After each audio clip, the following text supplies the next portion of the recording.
जिला मुख्य चिकित्सालय रे रोगी मानक दिया जाउछि बासी खाद्य चिकित्सालय उच्च कर्तृपक्ष को जणा नहीं। हाँ क्या दर्शक बंधु आमे कहूँ जगतसिंहपुर जिला मुख्य चिकित्सालय कथा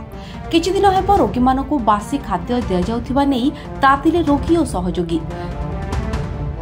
जगतसिंहपुर जिला मुख्य चिकित्सालय 8 नंबर ब्लॉक रे थिबा मेडिकल रो मुख्य चिकित्सालय को शह शह रोगी मानक प्रतिदिन सकाळु संज पर्यंत भीड़ लागिथिबा बेले भल डाक्तर नथिबा और भल सेवा पाउ नथिबा रोगी अवहेला हेबारु अधिकांश रोगी प्राइवेट नर्सिंग होम को जाई चिकित्सित हेउछथि।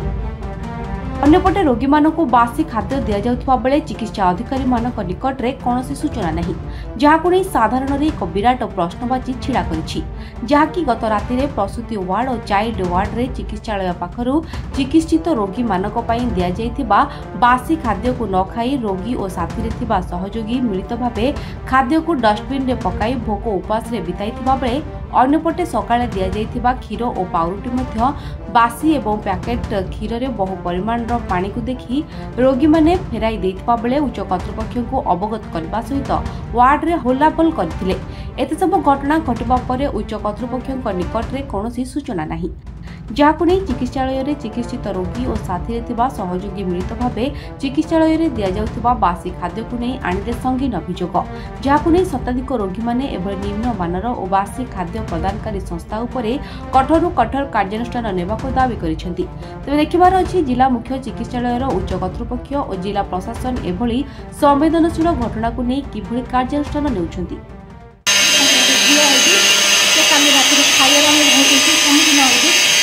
असुविधा बाकी खाद्य आनी दौरान डाली पानी दौरान एत पानी डाली लोक खाला कल राति देखी खाना समस्त खाद्य बाकी कहीं डस्टबिन फोपाल खाद्य बाकी गोटे भात गुड़ाक मारे जाइए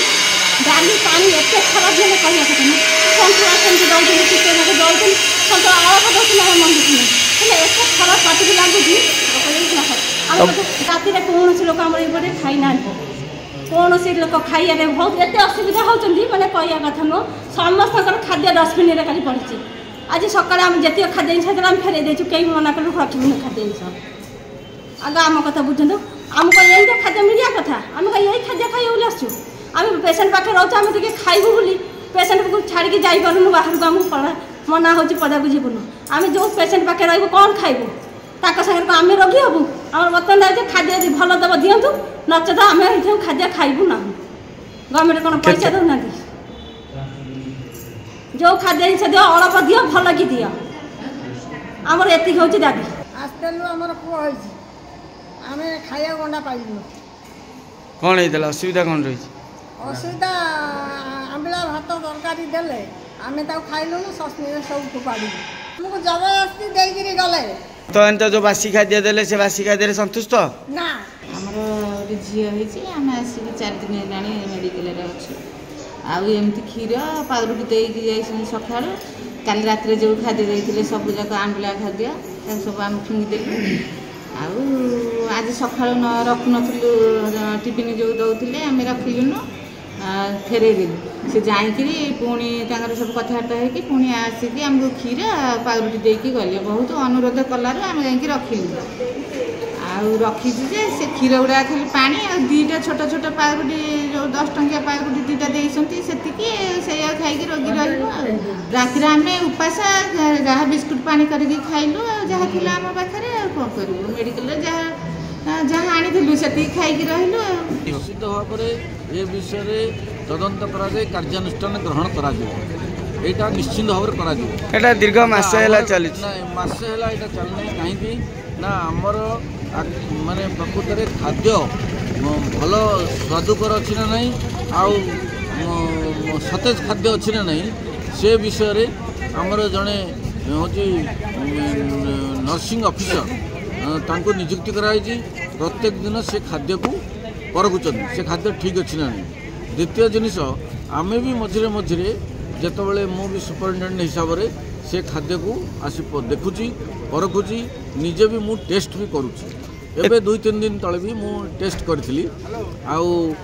ये विषय जदि कौन अभियोग मो पाक आसला कौन रोगी किंवा तांकर सहयोगी अटेंडेंट एपर्यंत मो पाखे कौन अभियोग करना जदि ये गोटे अभियोग भी आसे ताकू मु गुरुतर सहित ग्रहण करी अनुसंधान करी एवं दृढ़ कार्यानुष्ठान डायरेक्ट कॉन्ट्रैक्टर उपर शुणु प्रकृत में सरकारी नियम अनुसार मौखिक भाव में कहवा अपेक्षा लिखित अभियोग गोटे कि 2 जन देले भी से आम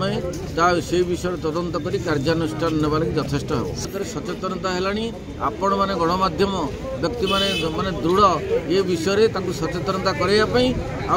आमको लिखित अभियोग खंडे दरकार जे कार्यानुष्ठान सदे जाइनी क्या कौन आमर स्टाफ नर्स कि कौन कर्मचारी किंबा रोगी मानकर कौन सहयोगी लोक मत ये विषय इवन भी मेसेज देना ये जो घटनार जमती पुनरावृत्ति न हुए रोगी मान को सतेज खाद्य दि जाए सुस्वादु खाद्य दि जाए से विषय मुझे दृढ़ पदक्षेप नेबी और मुझे व्यक्तिगत भाव में तदारख करी। जगतसिंहपुर संग्राम किशोर पट्टनायक का रिपोर्ट फोकस प्लस।